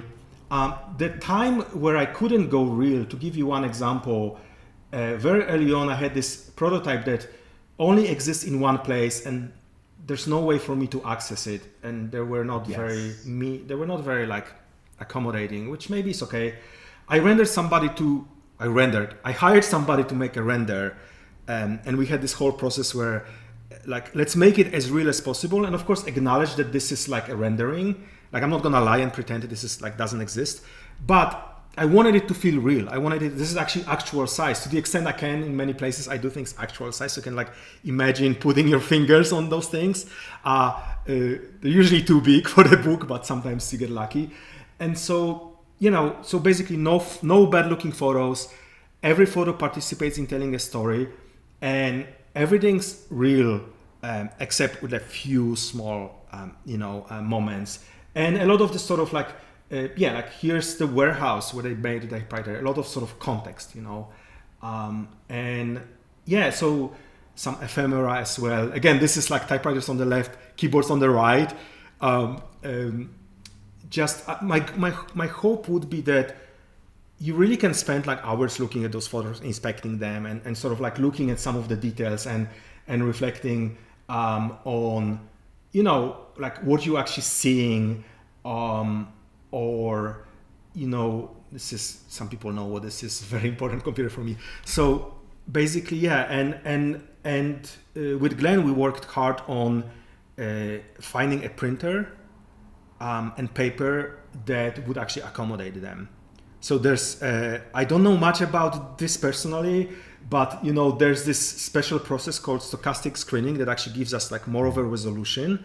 So you can actually really go deep and inspect things. And as I mentioned, as I showed earlier, we have this, this prototype where we actually tested, how it all looks, and that you can actually see like, a lot of the details. Here's a real size ZX Spectrum you can type on. So there's like a lot of actually caring a lot about this side of the book, and I hope it comes true, and I hope people enjoy it. And again, it's really just like, I'm sure some people will just get it for the photos, and I think that's okay. I'm okay with that. But I think like if you read it, and actually counterintuitively, I wanted to add more photos because I thought it would make it easier to go through what is a pretty long book, because you go like, right. Oh, here's a little left brain, here's a little right brain. I'm just gonna like, consume it. So that's my, that's kind of how I thought about this. I think it definitely adds like an extra layer of like playfulness and fun, where there was one, I think you showed earlier, of the Selectric, where on one page it's kind of closed, and then on the flip side it opens up. I think that was one of them. Little touches like that I love. So I just this is for me. Everyone else, this is not for the live stream. The Canon Cat. That was the Yeah, last. Could we maybe talk about that a little bit? Because we kind of jumping back to volume two a little bit, but yeah, that is one of my favorite. Also, yeah, that might be the most interesting chapter yeah. I'm most looking forward to from your book. So, so I actually wanted to show you like so there's uh, one thing that I've never heard or I rarely heard people talk about is like what actually happened to typewriters, right? And it's an interesting sort of thing about how technology dies or how technology ends or what happens, right? And you know I work in software and websites and it's unglamorous, right? Like websites just go down and nobody cares, but there's this whole sort of area of like how do things evolve and I started digging into like what are the two like what happened to typewriters, right? Like how they actually ended. And I have like one artifact I want to show you, and then I want to talk about the Canon Cat, which I don't have here Perfect. with me, but if we can squeeze it on. So the one unglamorous end of typewriters was typewriters that look like this. So this is effectively a computer pretending to be a typewriter. This is 1980s, very simple computer. They're called wedges because they often have this sort of wedge shape, and nobody loves them. They're like nobody has nostalgia for the wedges. Like this is like the last. This is where the typewriter manufacturers try to adjust to the market and they all probably failed because the computer manufacturers like did their own thing anyway. But this is sort of like the last kind of bread of like what typewriters could be. And this particular one I was very interested in, and you would ask like why is it transparent, right? Right. And some people already know the answer probably in the chat. It's not aesthetically, right? This is not like sort of like an iMac kind of situation. This is a typewriter specifically made so it can be used in prisons. So it's transparent, so you cannot hide any contraband in it. Like there are also transparent TVs, transparent radios, transparent Walkmans. There's a YouTube video about them. So this is like a typewriter. It's actually really sad because it's also kind of castrated in a way. Like a lot of those typewriters already had memory, so you can like retype them. This is particularly limited to I don't remember how many characters because they didn't want prisoners to get an easy way to type a lot of letters because they would then make their case more forcefully, right? Like they don't want to give prisoners an avenue to actually write, which itself, again, going back to the Turkish typewriter, is sort of like the politics of typing and access to written word and duplication of word. It goes back to linotype as well, right? Who could duplicate written word and who couldn't? And maybe even back to the printing press. And so I just wanted this artifact. So this is the, Swintech 24 something CC. You can still get them. They still exist. But this is sort of like the tail end of typewriter is these wedges that nobody wants and nobody enjoys doing, like using. So there's this sort of like sad end. But there's also this like other. You asking about Canon Cat. Like Canon Cat was, Jeff Raskin, who was the kind of like the instigator of the Macintosh, and I think he clashed with with Steve Jobs because they're both kind of like too much, a little bit much. So basically he came. So you can see it here, but basically, this is another wedge. This is the one that I photographed. Fun fact, it was cheaper for me to buy this and photograph it than pay for a photo, which was an interesting thing that I learned. Sometimes, like those typewriters are not very expensive, and I could actually afford having a photo of it, which was important to me, because some of those photos are like really, really expensive. And this is the Canon Cat, which was this like idea of a computer based on typing and the sort of endless scroll of typing and this special set of keys, leap keys that you could use to move up and down. So it's basically, it wasn't like if the wedge was a computer pretending to be a typewriter, right? Just like a castrated computer just doing the things you used to, including like, the backspace that didn't backspace. The Canon Cat was just like, what if we started from scratch and think about a letter and word based computer? And, it was a failure. They didn't market it well. The UI is actually, it's great in some ways, it's weird in some other ways. it reminds me of my book because it is a strange object that's a passion project of somebody, and sometimes those go awry, and sometimes they go splendidly. But Ruskin wrote a book about it. It was called The Humane Interface, and that book was very important for me as a designer. So I bought the Canon card. It's running. I think you can actually see it. Sort of, this was me typing on it, and so it's like a really cool object. Is this like that again? Another one of the sort of transition objects that are also dead ends and this weird sort of nooks and crannies of the history. And I really wanted to write about that. Amazing. Cool. So that we can continue talking about the stories if you like, but one thing I think we could do is talk for like 3 days straight about the design details of this book. Yeah. So you wrote a piece about like what this book means to you, which everyone can go and find on the Shift Happens website. I really recommend you do because it's fantastic. And there's like you have like 3 rules there, I think, or 3 kind of principles for this book.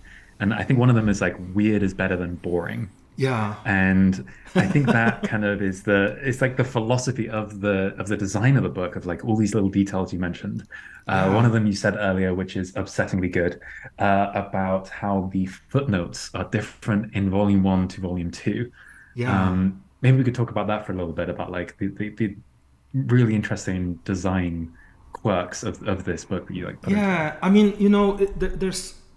there's a bunch of, so I never fully like understood it personally, but I really like word building, like as a concept, right? And it's like fiction writers do that really. Some fiction writers do that really well, right? Some movie, TV, showrunners,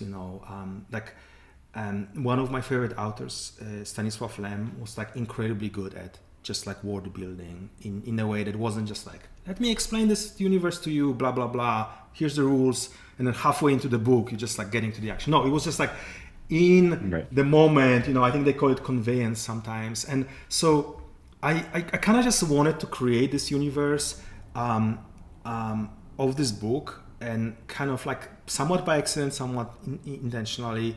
By accident meaning it's just an expression of my style, so like whether I want it or not, it would sort of be this thing.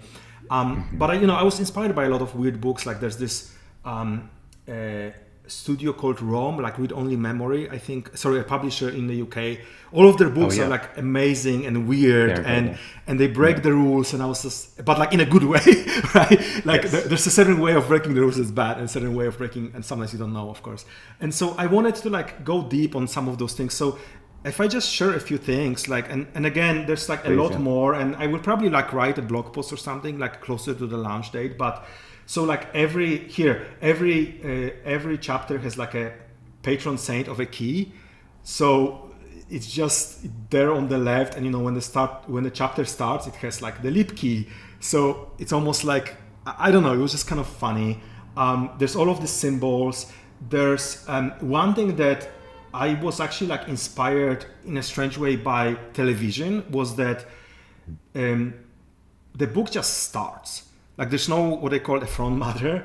It's just sort of like what you would say cold open, which maybe it's not great. I don't know, but I just kind of like it. Just like starts, and so it goes with the story of me and a Spanish museum, and then you have a title like you have in a TV show, which I love it. I just kind of liked. I don't know. I just wanted to do it this way, and then. Well, where's the table of contents and all of stuff? It's at the end, because that's how books in Europe do it anyway. So it's just like, ka-ching, this is perfect. Like I just like the table of contents at the end. So this is my book, so I can do it. So there's 2, in both volumes, the table of contents at the end. So and you can see those keys here. And so, that was like part of that, playing with it. I think you mentioned this thing which happens over and over again. And I don't know if I can find it easily, which is, this sort of like before and after, you can see like, here's another map. And this is sort of like, again, rhyming history. Here's like another one, just like the infamous PC Junior keyboard. So it's just like a lot of stuff like that. I tried to do like a few, what would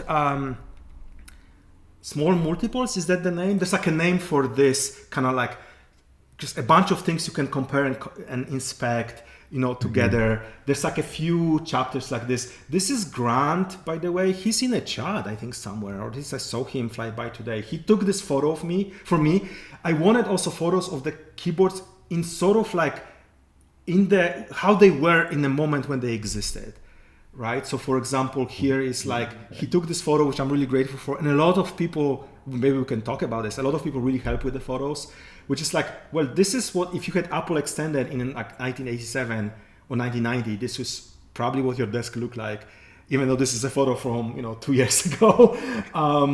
So it was, stuff like that. And there's this sort of like checkerboard pattern that actually made a lot of laying out text incredibly painful. But I kind of wanted that. Here's another one. Here's some quote unquote ergonomic keyboards, right? So there was just like a lot of that kind of stuff. And I think this is why I'm so excited that you're self-publishing this thing. I'm sure it was 10,000 times harder self-publishing it, but the fact that you have all this control, that you can do all these things, like I know one of the details you have is you've made like a custom font for this. I forget the name now. I saw some people mention this. It's this really strange thing. It's so, I wanted to, let's see if I can actually find it. I wanted to have something. So, a lot of the book and a lot of the sort of form factor of the book is like negotiating with nostalgia, right? It's like, I wanted like the good kind of nostalgia, but not the bad kind of nostalgia. Like, there's, you see like some typewriters book have like this incredibly skeuomorphic like textures, and like they look like a typewriter, which I'm like, no, yes. It's too much. It's too real. But I wanted something. And I think this font, this is like a font that many people would recognize from BBC Micro, from a bunch of like home computers in the 70s and 80s. You can still buy a computer keyboard with this font today. And there were even some typewriters that used it. So it sort of like spans, it's a font from 1900 whatever. And it is a font, like in a sense that it was only used for, I think, CNC routers. Like it was carving things in keys, right? So it never existed in a digital form, like officially. Like some people try to digitize it, and I decided I'm gonna do it too, because I just like wanted like my version of it, or and so you will see that like it's actually kind of an ugly font in a way. Like look at like this Q. That Q is amazing. Yeah, there's like many different Qs. That one is so cute. 4 different zeros. Like, but if you look at this 3, if you ever see that 7, that 6. It will stick with you, and you will see it in like on doorbells in America. You will see it on like all sorts of plaques, because it's like the most utilitarian font. And so I liked it because it is a very keyboardy font. I like it because it is utilitarian and kind of ugly. I liked it because it's simple enough that I could actually attempt to do it. I cannot design a font. Like I'm not good enough to do a real font, but this is all like singular stroke, and it's relatively simple. And I got people complain about it, which was great. Like they were like, this is not how you do an S, like a Polish S, because you don't use a comma for this. What are you doing? Like, and then I said, no, but that's how you would make an S on a typewriter. You would type an S, you go up and press a comma. So it's like ugly on purpose. So it's only used in one place. I love that. You see like the very distinctive @ sign, very distinctive ampersand. So there was like, again, this was sort of like universe building in a way. I'm really happy with how they turned out. And I don't use it like all over the place. Like I use it for chapter titles and page numbers, and that's pretty much it. And of course the book title with this, unique, slightly wider eye, because otherwise it's too tight. Anyway, so this was really fun. And I actually got, I think, I got feedback from like real type designers, which was again incredible. Like how many people chipped in and helped with this book, and gave me, their knowledge, their time, their photos, but also their experience. I got like Jonathan Heffler actually like give me feedback on this font, which I felt like so strange, because it's like it's an ugly font. Like there's no way to make it better. And we had this discussion about like, how ugly do you want it to be? Because at some point I can just do whatever and say like, hey, it was ugly. It's ugly now. But we had to do kerning in a better way, right? Because people would just feel like it doesn't feel right. So this is the font. I'm actually going to offer it as a reward on Kickstarter. I have I'm going to do like a little booklet in celebrating its like 100-something years history. It's kind of like I don't know. I love it. I love those kind of fonts also, so it didn't hurt. But here I was like trying to fine tune things. I'm really not a font designer. That's what I'm learning. It's amazing how hard this job is. Yes. You mentioned then collaborating with people. So I know there's still, again, a million things we could talk about the design, but maybe we could talk a little bit about the people that like contributed. I remember you saying a while ago about like photography, about how lots of people pitched in with photography. Maybe you could talk about that for a little bit. I know that was like a big part of this book. Yeah, you didn't just do this entirely alone. So and I definitely want to like call out. Maybe start with like calling out a few people. So definitely I mentioned Glenn before. Sure. Like Glenn, help with editing, help with a lot of feedback for how the book feels and printing and running Kickstarter. So that's just been like invaluable. Like I honestly, I don't know how I thought I could do this alone. Glenn helped hire a proofreader to do like another pass. I learned so much about how I don't know English. So that was an interesting thing. So that's sort of on that side. But yeah, basically like what was really amazing was how many people just like showed up to help with their time. And with photography, for example, there were so many moments like, maybe let's see if I can find one really quickly, because there was like a really fun moment. Okay, we have screen share. We have, what is the app that I want? This one? Okay, let's see. And then, so I talked about ZX Spectrum before, right? And this was this old British computer. I mean, not that old. There are older computers in the book, but there's this, and it was important, especially in the UK history of computing literacy in the country.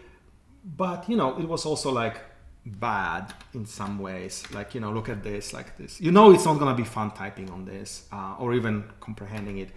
But at some point I learned that there was this, it's actually not in this chapter. See, okay, here we go. This is live. There's a chapter about arrow keys, because I think we're all curious about why are arrow keys in this order and not the other order. Here's what I wanted to show you. So this chap, yeah. This computer was used a lot for gaming. It didn't even have a joystick port. So they did this really cheap edition where I was just like, you could mount it on a keyboard and if you moved the joystick, it would like actually press the keys, which is like wonderfully like mechanical, right? Talk about a mechanical keyboard in some way, right? And so I learned about it one day and I tweeted about it. And I used Twitter a lot in the process of this book. And I tweeted like, hey, does anybody know about this? Because I just learned about this really weird invention. And there were some people who were like, yeah, I remember that. And then this one person was, oh yeah, I actually have one. And I learned over the years that, for example, this photo is something I took. This photo somebody gave to me, but like I try to like use sort of professional ways to take those photos, right? So just taking in a light box with a professional camera. But I also learned that like often, like people can, like smartphone cameras are so good that people can just like take photos with them and they look really almost indistinguishable for professional ones. So I started asking people, saying like, hey, you have this artifact that nobody else has. Is there any chance I could ask you to take a photo of it? And sometimes it would be not good enough. Sometimes I would walk people through like, take your camera, get it out on a sunny day, but put the blinds. It was like funny process, right? I actually had a person from like NSA, maybe I can show you later. But anyway, I asked this person like, hey, would you actually mind taking a photo of this joystick for me? And would it be okay to put it in a book? And what are your terms, if you have any terms? And this person like, don't worry about it. Here's some photos. And he sent me these photos, and I look at them, and I'm like, wait, this is like 60 megapixels? Like, what is happening here? And the guy's like, oh yeah, I'm an astrophotographer. So like he had like an incredibly expensive camera, just like once in his life he pointed down rather than up, and I just got this like he actually didn't want a credit apparently, if I remember correctly, because there would be a credit here. But there were like so many moments. Like here's one thing that I just mentioned. There was one of the like really coolest stories. That story has been told before. Was how Soviets were spying on Americans with their Selectric. Here's the Selectric again, and how they installed like this device deep into their Selectric machines in the Moscow U.S. embassy, and that device would transmit the data via radio to Soviets. So that's already been told before in a few times, and spoiler alert, you can sort of find it online. But what I managed, and again, if I can find it at some point, here we go. I actually managed to convince NSA museum to take photos of this for me. So this is like the first time I've seen like a good photo of this Soviet bar closed and open. Again, this juxtaposition. And I literally walked this person through like, point your smartphone down and do this. And it was like a really interesting process. And people were just like, it was amazing to me how many people like wanted to help, which I really appreciated. And it surprised me because like, maybe it's the same thing as maybe a good note to end on before jumping into question was this. I think that feeling that I had about like books are amazing. That's not just me. Like sometimes when you say like, hey, I'm writing a book, it just resonates with people in a way that I think I underappreciated. Like, and I'm so grateful. Like, there's probably like hundreds of contributions in this book where people just went above and beyond and contributed. And I'm trying to credit them all. There's like a list of acknowledgements that, again, you would expect at the beginning of the book, but that ship has sailed. So it's in the middle of the book in a creative way. You will figure it out. I try to do something creative about it, but. There was like it was kind of amazing to me how people just showed up and honestly helped me in like some of the hard moments where I was just like, this is too hard. Mm-hmm. And then maybe one last example. This was like so beautiful. At some point on Twitter again, I asked people, hey, do you have photos of you with your home computers? And at some point at the end of the first volume, I have this collage of like people using keyboards over the ages, and here's what happened. This person shared this photo in the lower right corner, and I was like, wait, this is you. This photo is beautiful. Like, can I use this in the book? I didn't have this aspiration to actually use it, but I was like, hey, this is like a really evocative, beautiful photo of this like AT&T PC. It's actually playing Alicat, which is a game I recognize personally. And Amazing. Then this person was like, are you kidding me? Yeah, of course you can use it. And I was like, who do I credit? And they're like, yeah, please credit my mom. So this is like, like it was so wholesome, this moment where, this photo from like 40 years ago just like made it into the book. And it's just like the most, like, look at this, right? It's just like, it's the last color photo. It's again, this transition towards the second volume where you see much more color and computers. And this is another wedge, but it was like one of these like beautiful moments that really made me so happy. That's so cute. I have to say, I've seen nothing but positivity around this book from everyone. It just seems everyone is like so excited to see this thing. So maybe we could end here on some questions from the chat. There was one question I thought I caught really early on, and if there's any that you see that you want to talk to, feel free to interrupt. But there was a question about QWERTY, about like, do you still think QWERTY is going to be around? Like, is this the keyboard forever, basically, or is this like, are we standardized to such a point that we're now stuck in QWERTY, or is there? Well, I would question the word stuck actually, and it's an argument I'm making in the book that there's some good parts about QWERTY. Like QWERTY was actually designed on purpose. Like we don't know it for sure, but we know enough to suspect this was not an accident. It was not made to slow people down. It was actually a deliberate effort to make it easier for people to type. So there's like one part of QWERTY. There's also this other part of QWERTY that is universal, right? Like on one hand, yes, it would be kind of cool if a Polish keyboard was specific to Polish, if a Turkish keyboard was specific to Turkey. And by the way, Turkish people all type on QWERTY today. This also lost to QWERTY. Like you can see layouts losing to QWERTY over and over again. When teletype started, when word processor started with iPhone, right? There's this book about the iPhone keyboard, and they were just like, we have to go with QWERTY. There's no other way. But it also like, yeah, so that's sad, right? But it's also something beautiful that like, I can come to your keyboard and type whatever language I can. Because QWERTY became this sort of universal layout. Like I can type in Japanese using, you know, the autocomplete or IME. I can type in Chinese. I can, you know, you know, read the book, buy the book, by the way. If you haven't yet, please buy my book. Or I don't know. I think I'm supposed to say it at some point, but I think you are, yes. Yeah. So yeah, please buy my book. But you know, I'm making some arguments that like QWERTY is not as bad, and maybe Dvorak is not as good. And I think there's you know, there's this whole chapter on trying to like relitigate this in, I hope, an interesting way. And again, that was one of the hard chapters to write. But yeah, and so the other part of your question is, what's in the future, right? And I sort of try to avoid answering this because like there's machine learning all around us now. I have no idea what's gonna happen. Like I'm supposed to know this for my job and I don't know.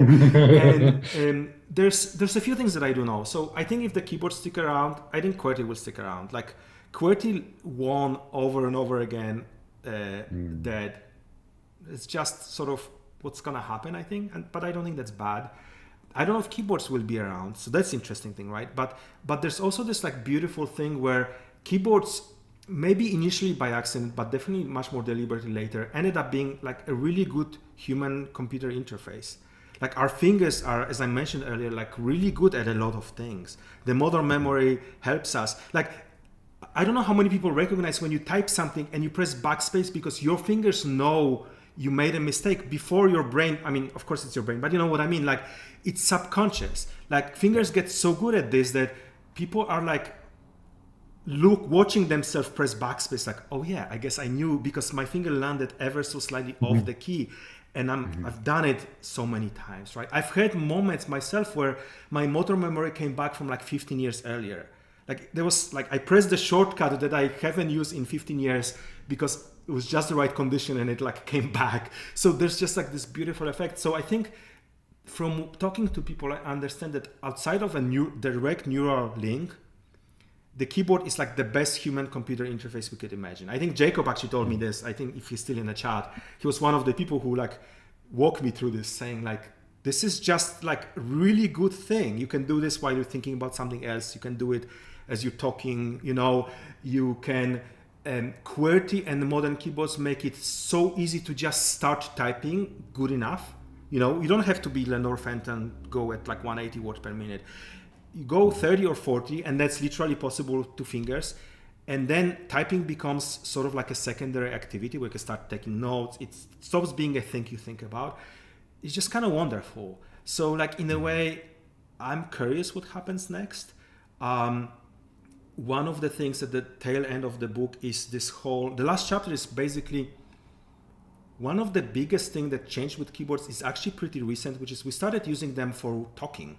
Like keyboards for like 80 years or 100 years were used for writing. We much more now use keyboards for, when people use chat right now, when people text people, when people are on Discord, whatever, they're talking, they're not writing. It's a different language, right? It's a different set, like there's emoji there, there's shorthand, there's there's a profound big shift in how we use keyboards, right? Like keyboards used to be these professional devices where you spend years practicing and you actually get like a practice keyboard sometimes before you get a real one. Now we just like hang out and type and chat and so it's funny that this just happened relatively recently with texting, you know, and with other things. So I don't know what's next. I'm not in a business. Hopefully people won't be disappointed. I actually like don't like books that try to do the future in the last chapter and they always age poorly. And you're just like, oh, you had me until this last chapter. And now I'm like, So I'm kind of trying to avoid it, but also maybe it's unavoidable. So that's kind of my story. But yeah, I'm okay with QWERTY. Yeah, interesting. Well, I didn't see any other questions from the chat unless you caught Yeah, anything. I saw. Um, Yeah, we can like maybe we can scroll up and down, and please feel free to sure. like because we don't have like a complex system. Yes. Oh my God. So here we go. I noted something. By the way, art mentioning helps because I see them highlighted. So yes, I am. Oh, where is my? I am wearing what I consider is the smallest keyboard that I learned. Here we go. Let me try to get it in focus. Here we go. So the keys are like 1 millimeter, and they're not keys. You just press left and right, so it's like an index keyboard, like old typewriters or your Apple TV remote. But this is fun. I actually have a spread in a book of the smallest keyboard and the largest keyboard. I'm not gonna spoil it, but it's fun. So yes, Alex, thanks for your question. Somebody asked just recently, and feel free to repeat your question. Will you stay interested in typewriters and keyboards? I honestly don't know. Like that's why in the campaign I say this might be last edition of Shift Happens, because I don't know. Like there might be like a future version with soft cover. There might be a PDF. Some people ask about it for sure, but I might not. I'm reserving processing this over the next few months and seeing whether I'm tired of this or I'm actually like even more excited. And it could go either way. Like I honestly don't know. So that's my answer. There's a lot more that I could do. Obviously, I should do a book about mice and trackpads. I'm just kidding. Never. So that's my answer. What's your favorite modern keyboard and keyboard switch? So I actually don't know. So this is an admission of something. I'm not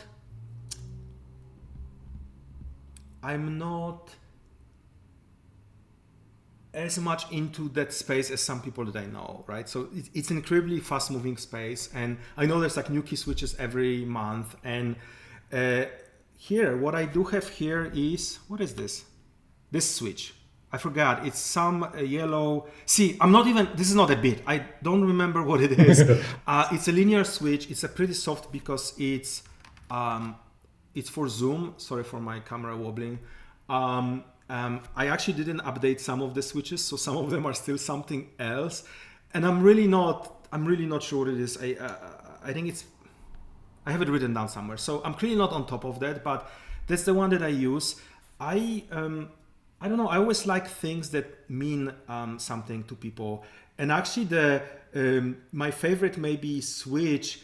It's modern. So modern, I don't know actually. So I don't have a good answer, Jeff. I'm so sorry. But maybe some people can chime in. What else are we seeing here? There's a hard question I'm trying to pretend that I haven't seen, but I should probably acknowledge. Of all the yak shaving, Andy asking, Yes. you did for this book, what was the hairiest? And I'm not sure if I fully understand the question. Robin, can you help me understand what that means? I think, or maybe Andy? oh, yeah, Andy, but I think it means what's the hardest thing about this book? Is that right? Yeah. It's like the hardest like part, the Yeah. writing, the design, the photography, maybe. Yeah. So I think for me, like honestly, it's easy and I made fun of myself in a recent newsletter. It's easy to sort of like talk about like the romantic side of like, I'm a writer and it's all beautiful and my heart swells every time I think of my book. No, it doesn't. One of the hardest moments was actually like that year where I was trying to figure out like, am I publishing it or am I self-publishing it? Because what I learned from talking to people is like everybody has different opinions and they not ever coalesce. It was the same when asking people about how Kickstarter is run. I get conflicting feedback from people. It was the same when talking about should it be a coffee table book or a trade book, and it was the same about publishing and self-publishing, which some people said like you can't self-publish. This is more important than self-publishing, and some other people were like you have to self-publish because publishing is just bad. And so I think there was a lot of soul searching, a lot of like really hard moments of like trying to figure out, and eventually what partly helps is like this book is like not traditionally publishable. So I was just sort of walking myself into this anyway, because I refused to like cut it down even further. I had my friend Jake, he encouraged me saying like, I kind of want to see the Martian version of this book. And it was something that I needed to hear at this moment. So I think that was like one of the hardest moments. It was 2018/19, so it was a while back. And now I'm at peace with doing it my way. Clearly something worked today. But This was really hard, and I'm not gonna lie, this was like an incredibly hard like months or a year. And people talk about, Fitz just mentioned control, and it's also a double-edged sword because now I own everything, right? Like finding the printer, finding the paper, all of these font details, and some of them are fun and some of them are not. I like learned so much about marketing, and which, yes, cool, but also like, did I have to? I always want to learn like 20% less, but you don't get the choice. Okay, I'm seeing other questions. Robin, if you also see some, feel free to name them. But is there anything about stenography, palantype, velotype, stenoword, plover? Yes, there's a whole chapter about that. It's called To Labor Less and Accomplish More, which was a slogan from an old stenotype. So I was very happy about that. And fun fact, I put an ampersand then specifically so we could see the cool Gorton ampersand, because otherwise you would never see this in the book. And I was like, one place you see it, and it's the title of this chapter. So how is that for synergy? What else? Your favorite switch ever? Actually, Jacob Alexander, who's maybe still in the chat, gave me this super old Cherry switch from like the beginnings of Cherry, and I treasure it, and it's like really fun. It's super old, so it's in the book somewhere. I'm pretty sure he shared. He shared online too. Okay, what else do we see here? Podcast. Matt Howe is asking. Yeah, Glenn and I actually thought about it, and maybe would people like this? Like we kind of run out of time on this.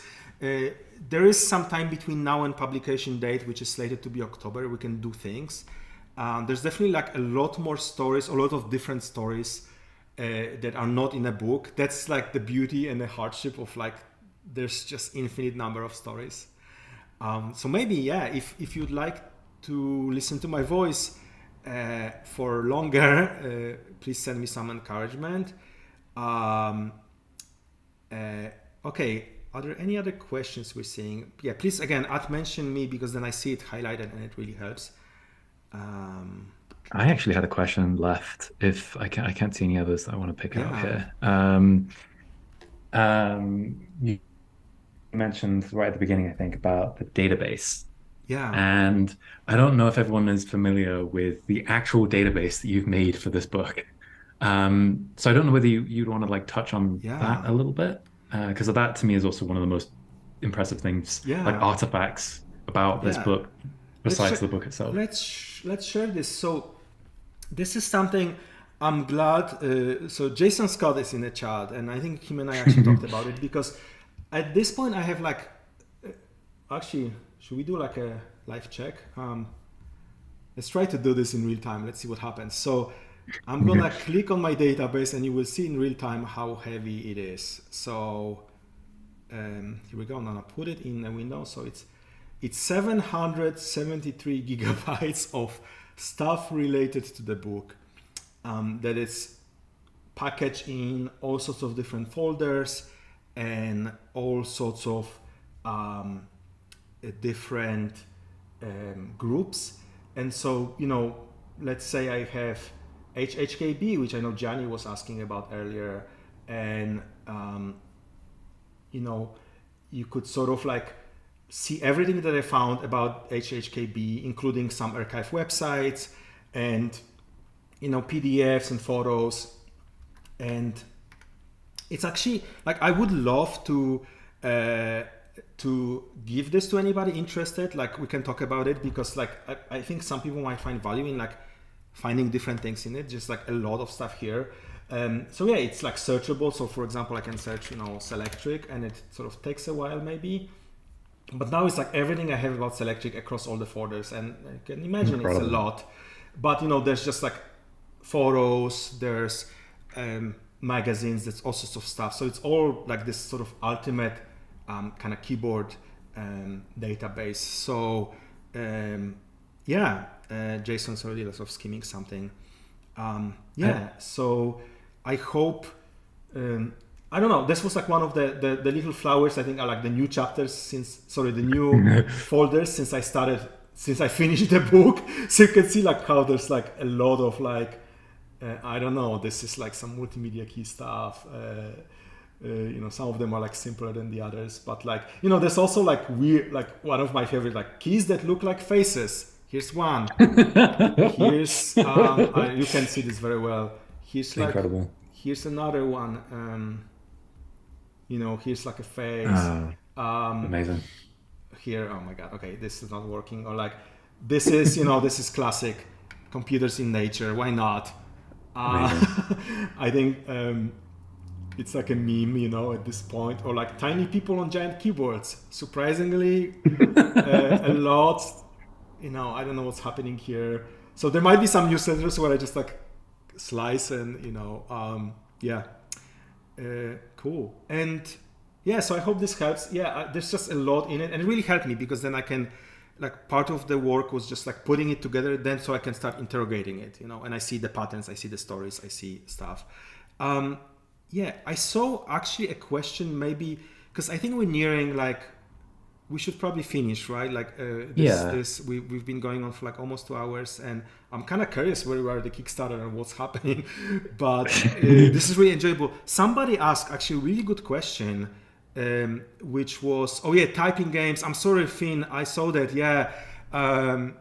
There's a whole chapter about them. I just like Mavis Beacon. I actually got to run Mavis Beacon on like 10 different platforms on emulators, so there's like a gallery of all of them, so I hope that's like fun. Typing of the Dead, of course, is another one. If you're curious about the database, by the way, if you're curious about anything, just feel free to reach out to me afterwards. I might not be able to respond quickly because there's a lot going on this week, but I want to respond. And I think somebody asked about stretch goals, and I think that might be an interesting way to kind of like keep a cliffhanger going. And so we're gonna announce it later. Oh my God. Fitz, thanks for the update. This is incredible. Those numbers are amazing. It's really heartwarming. I don't know what I'm gonna do later today, but I'm probably gonna cry. But yes, we had this. Glenn and I were thinking about, how do we structure this, and I think, I think we're gonna have a stretch goal that is the 3rd volume, and for no additional price, I think, it's just gonna be like. Wait, sorry, I blacked out for a second. Then what did you just say? A third volume? A 3rd volume, but not like it's sort of like the making of the book. So we had this idea for a while. It's sort of like some stories from the newsletter, some stories of the how this all came to be, some artifacts, some it's sort of like the making of, again, inspired by movies. I always love that when a good commentary comes around, or a good kind of like making of. It's always very inspiring to me. So I think it's gonna be like much smaller. It's gonna be black and white, but I think we're gonna try to do that and announce it maybe today. Glenn, if you're seeing this, please chime in if you have like further thoughts on this. So I think that would be like another stretch goal to do this. And and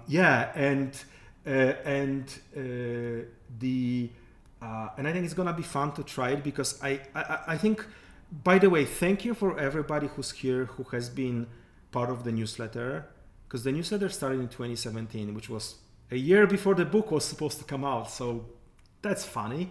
But there's so many people. I mentioned this earlier today, and I'm gonna mention over and over again. Thank you so much for being there. Thank you so much for like cheering me on. There's so many people who just wrote like, I love reading your newsletter, and it meant a lot.